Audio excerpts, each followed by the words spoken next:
Hey, what's happening? Just wanted to do a quick update on what's going on in the markets. And the answer is not a whole lot. If we just zoom out to the daily chart for a minute here, kind of another consolidation the last few days, 5, 6 days. Yesterday, we had a little bit bigger sell-off, but we just made it down to the 50% retracement and started to bounce off of that. The 50% retracement is also at the prior highs, and so not a whole lot going on.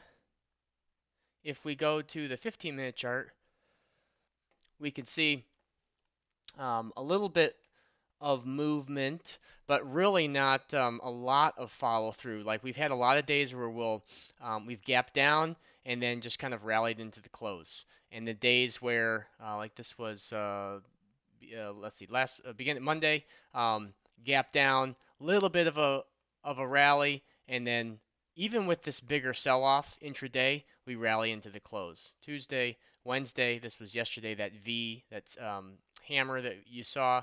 Uh, that's again gap down, sell off, and then rally into the close. Today has been very much inside the 30-minute range. The 15-minute short is still active, but we haven't really broke down. We're kind of just at the bottom of the 30-minute range and right on top of the point of control. We have filled the gap from yesterday, but so far there hasn't been a strong bounce from that gap fill. Three 20-minute profit targets hit on the 15-minute this week, but otherwise I really have not had any uh, retracements to speak of, or the 1 minute hammers and inverted hammers. There's just really not a lot going on. There hasn't been much news, and there's just kind of this waiting going on till the election. You get a lot of this when you see things like this, where you have a lot of topping tails, spinning tops, or doji candles. Even if we start to get some trending going, when you see a lot of the topping tails and then bottoming tails, doji, spinning tops, that just means there's a lot of balance and indecision. You can lean on the market breadth, the market internals being the market breadth and the advanced decline line.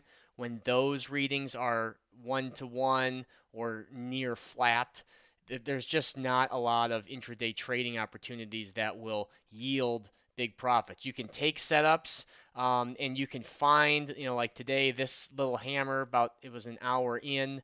Um, you're kind of picking the best setups out of a whole bunch of crud, and sometimes it can be difficult to find that good setup when all you're seeing is a bunch of crud for the morning. So don't kick yourself if you sit there for the first hour and you don't take a trade, and then you come back and look at the markets 2 hours later and you're like, oh, there was a decent looking hammer at 2 hours in, because get to in order to take only that winning hammer, sometimes what you end up doing is over trading, and then you might end up taking that one trade that was a winner. But if that winning trade is preceded by four losing trades, and you just go off the rails and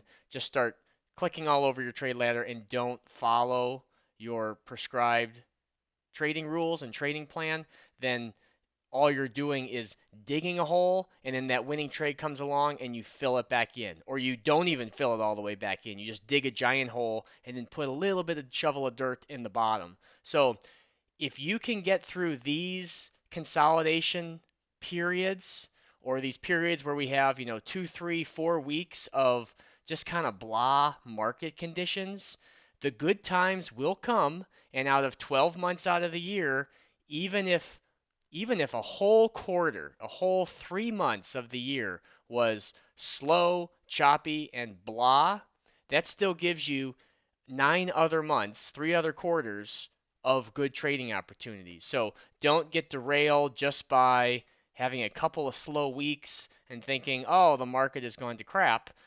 Even though it may have temporarily, it will turn around. Things will pick up. Having this election here in the U.S. is kind of proving to be a very stagnant um, initiating time in the markets. We also have the Fed meeting that same Tuesday, Wednesday of the election. So that week will be a very big week. Don't be surprised if we see a bigger sell-off, either at the end of the year or into 2025. A lot of times you get these strong run ups into the election where it's like any news, the market goes up. Whether it's good or bad, the market's going up on any news, and that's kind of what we've had. These little pullbacks in here, but just riding along the 21 EMA, and you pull back and then you just keep going up. So be careful out there.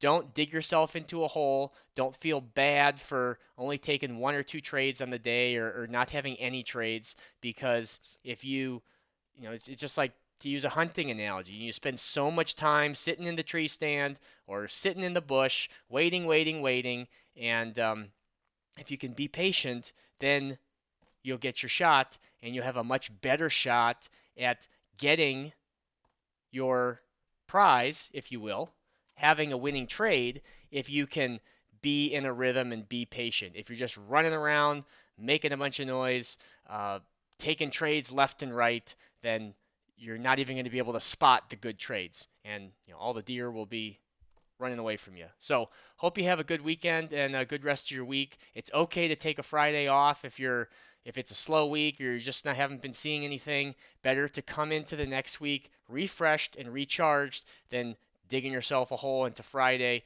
and then kicking yourself all weekend long. So hope you have a great weekend. We'll talk to you soon.